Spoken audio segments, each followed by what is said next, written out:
I'm living proof that you don't have to have any clue whatsoever in what you want to do. And that I promise you.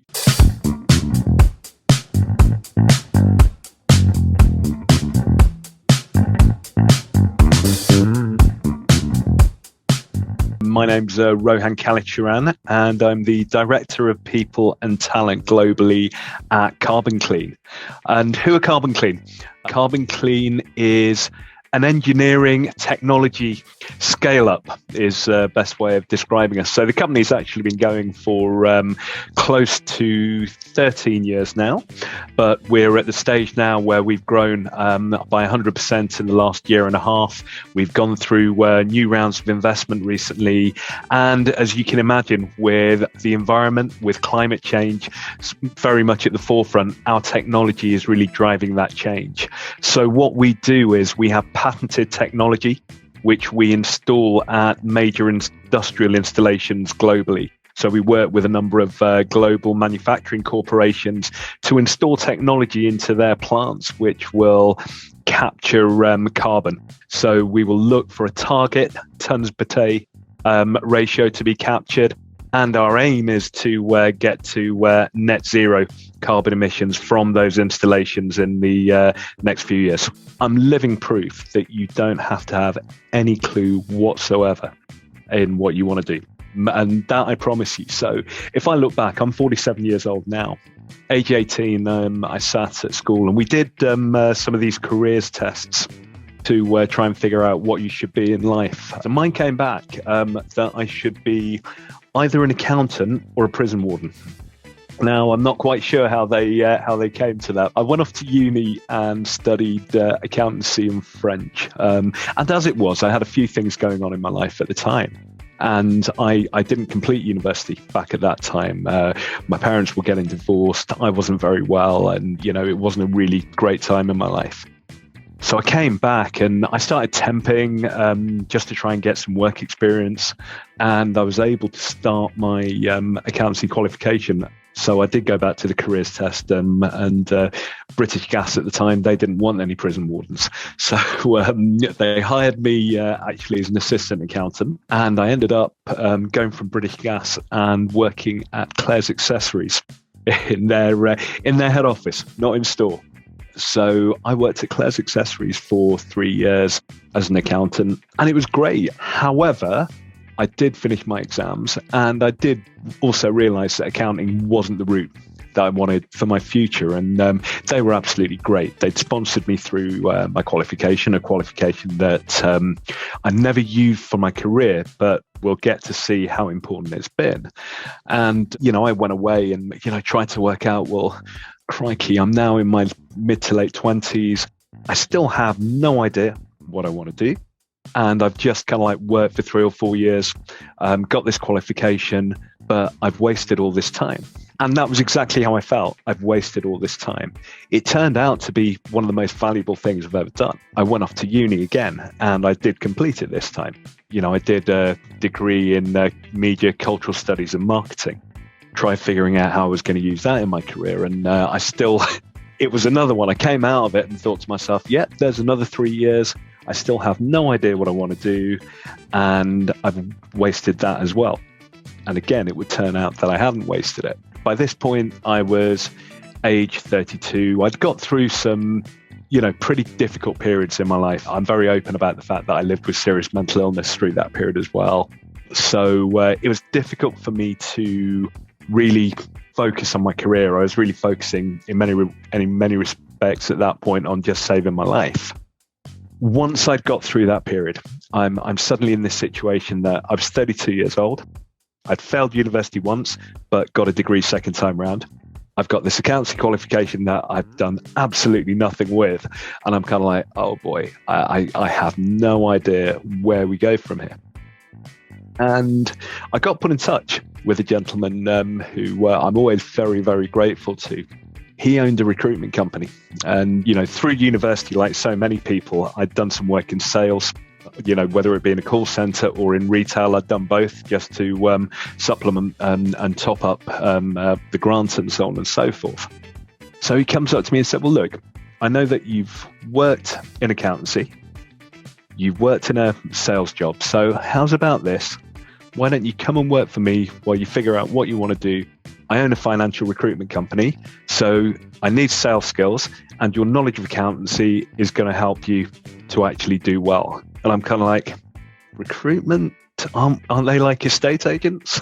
Nothing wrong with either, by the way, but they didn't necessarily have the best reputation. And that was it. That was the beginning of it. So he was absolutely right. The skills, what I'd done as accountant really helped me to build credibility with my clients, with my colleagues. And, I really begun to thrive as an accountancy recruiter. Over a period of time, I developed, I recruited in a number of sectors before making the transition in-house from agency recruitment into an HR internal recruitment role. And it's from there that really the last few years has taken off, because I was part of an HR leadership team as a recruiter. And it's over these last few years have transitioned into this wider HR leadership role. And the beauty of that is it's demonstrated that no day is ever wasted, because all of the accountancy skills I learned have been so valuable, because now we're in a world where any role you go into, having commercial awareness, understanding finances, understanding knowledge is going to be so useful for you. The media and marketing stuff that I did helped me to really understand people, helped me to be able to understand, marketing data and trends. So every single thing that I did, which was in no way relevant to what I'm doing now, turned out to be totally relevant to what I'm doing now. The most important thing ever, listening, which is what develops emotional intelligence. And, why is emotional intelligence so important? From a selfish point of view, it's important because actually I feel more confident in understanding what people are thinking. And actually, just from a human point of view and an empathy point of view, it helps me work better with people because I understand how they think, how they work, what their response is to different situations. So, for me, communication, empathy, that's what will lead to that level of emotional intelligence. Don't suffer in silence. We are getting much better in terms of well-being within the workplace.